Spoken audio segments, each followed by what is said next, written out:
Pemandangan kota Jakarta pada era 1960-an. Suasana politik yang kacau di Indonesia setelah merdeka dari penjajahan Belanda. Sebuah tokoh muncul dari kekacauan, siap membawa perubahan dan stabilitas bagi negara yang baru merdeka ini. Nama tokoh tersebut pemimpin militer yang akhirnya naik ke tampuk kekuasaan, menjadi diktator dan dikenal sebagai pemimpin baja atau pemimpin besi. Latar belakang: Soeharto lahir pada tanggal 8 Juni tahun 1921 di Kemusuk, Yogyakarta, adalah putra seorang petani miskin. Dia bergabung dengan Angkatan Darat Indonesia (TNI) dan mengalami beberapa pertempuran selama masa revolusi kemerdekaan. Dalam salah satu momen yang paling penting dalam karir militer Soeharto, dia memimpin operasi pembebasan dari pasukan Belanda yang menculik para pemimpin Indonesia di Yogyakarta pada 1949. Keberhasilannya ini menjadi dasar reputasi kuatnya di militer. Masa pemerintahan Soekarno. Pada era awal 1960-an, Soeharto menduduki jabatan Komandan Komando Operasi Pemulihan Keamanan dan Ketertiban Kopkamtib dan dengan cepat menjadi tokoh berpengaruh di balik layar pemerintahan Presiden Soekarno. Pada 1965, terjadi krisis politik dan militer yang melibatkan tentara, PKI, Partai Komunis Indonesia, dan kelompok lainnya. Keadaan ini mencapai puncaknya dengan upaya kudeta oleh anggota PKI.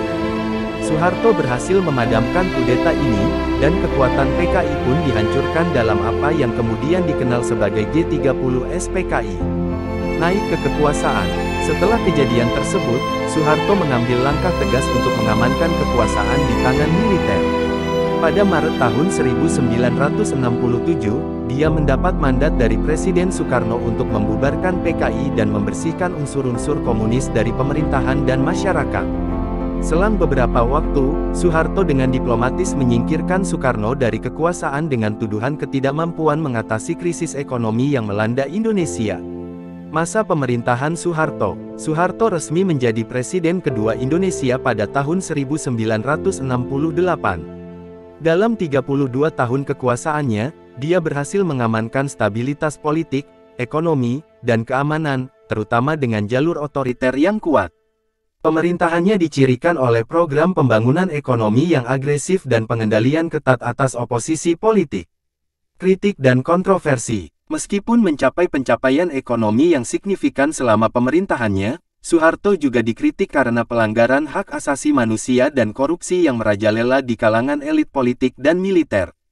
Oposisi terhadap rezimnya ditindas, hak kebebasan berbicara dibatasi, dan kritik terhadap pemerintahan dia tidak suksesnya dan berhasilnya pembangunan tidak semata-mata terletak pada penyelenggara negara, tapi terletak pula pada partisipasi daripada seluruh masyarakat, partisipasi daripada semua kegiatan walaupun kecil, apalagi daripada kemampuan yang besar, tentu juga bisa menjamin suksesnya daripada dan kemajuan ekonomi. Soeharto meninggal yang lain pada tanggal karena pelanggaran Januari tahun 2008 setelah perlahan-lahan kehilangan dukungan dari masyarakat dan sebagian bagaimana seorang tokoh bisa menjadi meninggalkan warisan yang kontroversial yang mempengaruhi jalannya sejarah karena memberikan stabilitas dan kemajuan ekonomi, sementara yang lain mengutuknya karena pelanggaran hak asasi manusia dan korupsi yang meluas. Kisah hidupnya adalah contoh dari bagaimana seorang tokoh bisa menjadi pemimpin yang keras dan kontroversial yang mempengaruhi jalannya sejarah sebuah negara.